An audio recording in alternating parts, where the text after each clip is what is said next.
इस देश में एक ऐसी परंपरा निभाई जाती है जिसमें महिलाएं फूलों के ताज बनाती हैं और फिर उस ताज को पानी में बहाती हैं। दूसरी तरफ कई पुरुष खड़े होते हैं उस फूल के ताज को पकड़ने के लिए, और जो भी पुरुष जिस महिला का ताज पकड़ लेता है वो उसके साथ अकेले में वक्त बिताती हैं। इस परंपरा को यहाँ व्यांकी कहा जाता है। आपको जानकर हैरानी होगी कि इस देश में एक ऐसा शहर है जहाँ पर कबूतरों को दाना डालना मना था। इसके पीछे की वजह थी कि एक समय पर शहर में इतने ज्यादा कबूतर हो गए थे कि पर्यावरण गंदा होता जा रहा था, जिसके बाद यहाँ पर ऐसा कानून बना।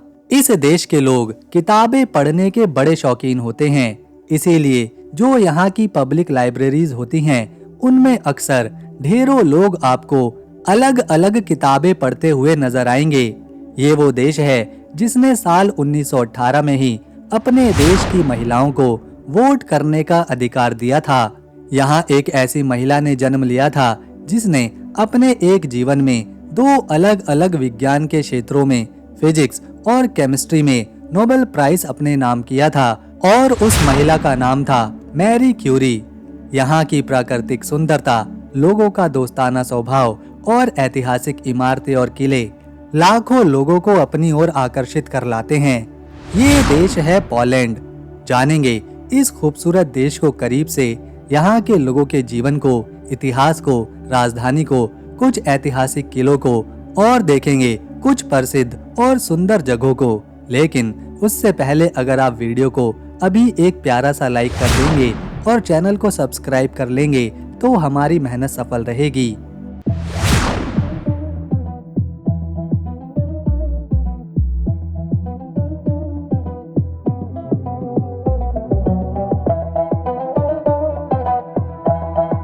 पोलैंड के लोगों को डोनट्स खाना बहुत पसंद है, इसीलिए यहाँ कई तरह के डोनट्स मिलते हैं। पोलैंड के लोगों को वोडका पीना बहुत पसंद है और ये यहाँ की संस्कृति का एक हिस्सा भी है।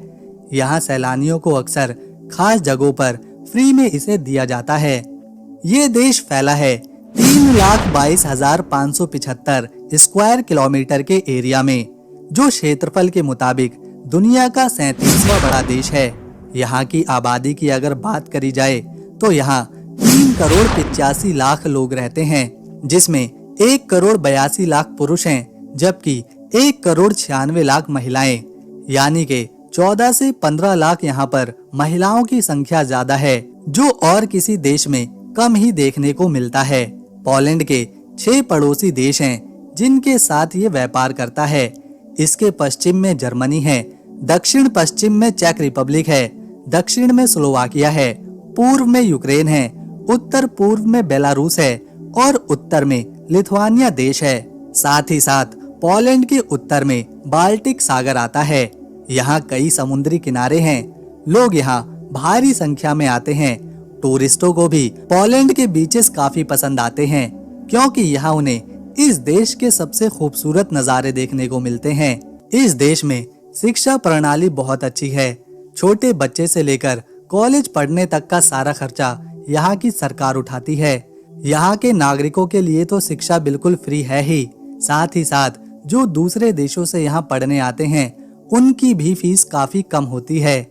यही वजह है पोलैंड में बड़ी संख्या में विदेशी विद्यार्थी हैं। क्योंकि ये यूरोप के पूर्वी केंद्र का देश है तो यहाँ गर्मी लंबे समय तक होती है, लेकिन जब यहाँ सर्दियों का मौसम शुरू होता है तो यहाँ कड़ाके की ठंड पड़ती है। पूरा शहर सफेद रंग में बदलने लगता है। घरों की छतें बर्फ से लद जाती हैं, पेड़ों की टहनियों पर बर्फ जमा होने लगती है और सड़कों पर भी सिर्फ बर्फ ही बर्फ दिखाई देती है। इस मौसम में तापमान -10 डिग्री सेल्सियस से नीचे ही गिर जाता है, जिससे पता चलता है यहाँ की सड़कों पर सर्दियों में लोग कम क्यों दिखाई देते हैं। आपको जानकर हैरानी होगी कि इसकी राजधानी में ऐसी बहुत सी महिलाएं हैं जो अकेले रहने पर मजबूर हैं। इन्हें शादी करने के लिए पुरुष ही नहीं मिलते, क्योंकि यहाँ यूरोप के दूसरे देशों से बहुत से लोग काम की तलाश में आते हैं, जिन्हें अकेला ही रहना पड़ता है। इसके अलावा पोलैंड में यूरोप के दूसरे देशों के मुकाबले सबसे कम उम्र में शादी हो जाती है। यहाँ के लोग 21 से लेकर 25 साल की उम्र में शादी कर ही लेते हैं। लेकिन ये भी सच है कि यहाँ की शादी कुछ ही महीनों बाद किसी न किसी वजह से टूट जाती है। पोलैंड में हर 100 में से 40 जोड़ों का तलाक हो जाता है, जिस वजह से भी इन्हें अकेला रहना पड़ता है। पोलैंड के लोगों को पोलिश कहा जाता है। ये लोग पोलिश भाषा बोलते हैं। साथ में इंग्लिश बोलने वाले भी यहाँ पर बहुत से लोग हैं, लेकिन इनकी भाषा पोलिश सीखना बहुत ज्यादा मुश्किल है, क्योंकि ये काफी मुश्किल होती है। इनकी भाषा में 32 अक्षर हैं। यहाँ के लोग तो इंग्लिश बोलना सीख जाते हैं, लेकिन इंग्लिश बोलने वाले लोग पोलिश भाषा बहुत ही मुश्किल से सीख पाते हैं। वैसे तो यूरोप के ज्यादातर देशों में करेंसी के नाम पर यूरो चलता है, लेकिन पोलैंड यूरो करेंसी को नहीं अपनाता, बल्कि इसकी खुद की अपनी करेंसी है, जो है ज़ुलूटी। एक पोलैंड ज़ुलूटी भारत के लगभग 22 रुपए के बराबर है। ये है पोलैंड की राजधानी वार्सो शहर, जो यहाँ का सबसे बड़ा शहर है। देश की प्रमुख इमारतें यहीं पर देखने को मिलती हैं। ये है ओल्ड टाउन, जिसकी देखरेख यूनेस्को करता है। इस गांव की रंग बिरंगी इमारतें, पतली पतली गलियां और मोहल्ले बहुत ही सुंदर नजर आते हैं। सैलानी इसे अक्सर देखते हैं। राजधानी वार्सो की नाइट लाइफ काफी कमाल की होती है। यहाँ आप सड़कों पर रात के समय अच्छी खासी भीड़ देख सकते हैं। ये भीड़ खासतौर पर वीकेंड्स पर और ज्यादा बढ़ जाती है। दुकानें देर रात तक खुली रहती हैं, जहाँ लोग शॉपिंग करते हैं, टहलते हैं और मौज मस्ती का मजा उठाते हैं। यहाँ एक फ्ले मार्केट भी लगती है, जिसमें पुराना सामान बेचा जाता है, फिर चाहे वो कपड़े हो, फर्नीचर हो या फिर जरूरत का कोई भी सामान। अक्सर लोग यहाँ पैसे बचाने के लिए शॉपिंग करने आते हैं। पोलैंड उन देशों में गिना जाता है जहाँ पिछले कई सालों से आबादी घटती ही जा रही है, जिसके दो मुख्य कारण हैं। पहला, यहाँ के लोग बच्चों को बहुत ही कम जन्म देते हैं, और दूसरा, बहुत से पोलिश लोग दूसरे देशों में जाकर बस रहे हैं, जिस वजह से यहाँ 35 साल से अधिक की उम्र वाले लोग ज्यादा दिखाई देते हैं। इस पूरे शहर में जगह जगह छोटी छोटी मूर्तियां बनाकर रखी गई हैं, जिन्हें बोनो की आर्मी कहा जाता है। इस तरह की 10-20 नहीं, बल्कि पूरी 400 मूर्तियां शहर के अलग अलग कोनों में बिखरी हुई हैं।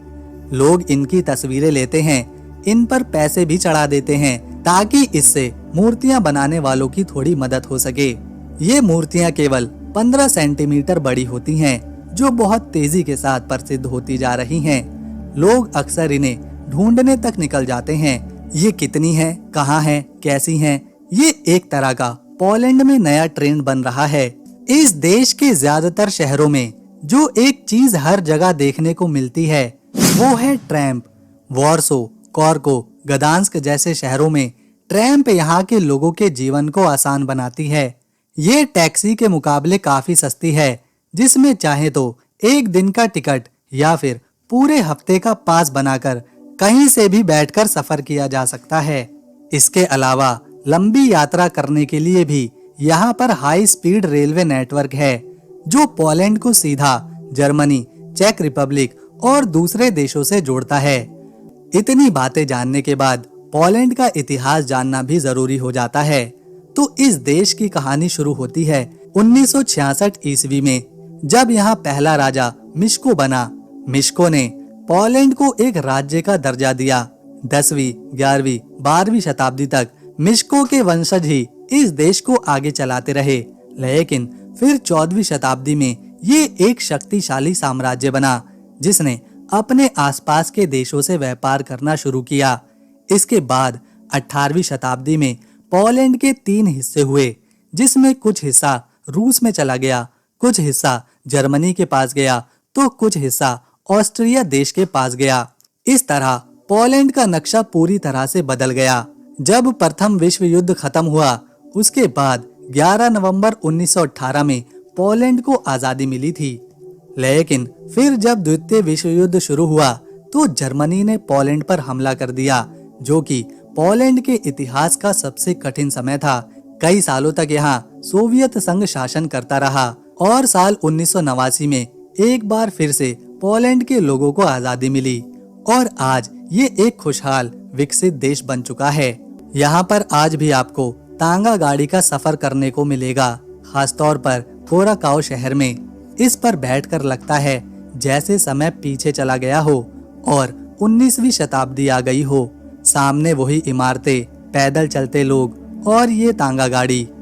आज ये देश अपनी मशीनें यूरोप के दूसरे देशों को बेचता है, क्योंकि यहाँ खेती और पशुपालन के लिए अच्छी जमीन और वातावरण है, तो यहाँ खेती भी बड़े पैमाने पर करी जाती है।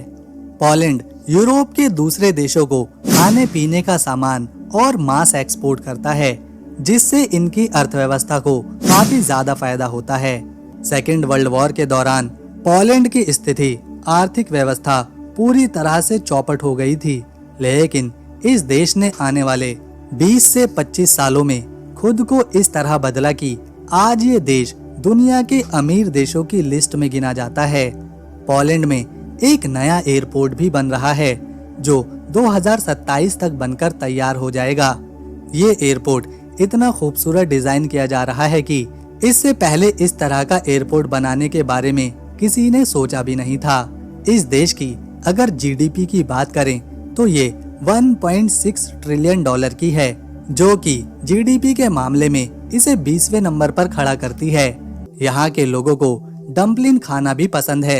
ये एक तरह का मोमोज ही है, जिसे पोलैंड के लगभग सभी लोग रोजाना ही खाते हैं। ये जो आप देख रहे हैं, ये है वॉवेल रॉयल कैसल। ये उन जगहों में से एक है जो खुदाई में मिली है। इस शहर को 14वीं शताब्दी में बनाया गया था। इस महल को अब म्यूजियम बना दिया गया है, जिसमें उस समय की तलवारें भी हैं। इन्हें द गट्स स्क्वाड कहा जाता है। सैलानियों के लिए ये महल भी काफी दिलचस्प जगह है। जिन्हें प्राचीन चीजें देखना और घूमना पसंद है, ऐसे लोग इस महल को जरूर विजिट करते हैं। जिस तरह आज बुर्ज खलीफा दुनिया की सबसे प्रसिद्ध और ऊंची इमारत है, ठीक इसी तरह राजधानी वॉर्सो में 1991 से पहले दुनिया का सबसे ऊंचा टावर, या जिसे रेडियो टावर कहा जाता था, वो मौजूद था। लेकिन इसमें कुछ तकनीकी खराबी के चलते इसे 8 अगस्त 1991 में गिरा दिया गया था।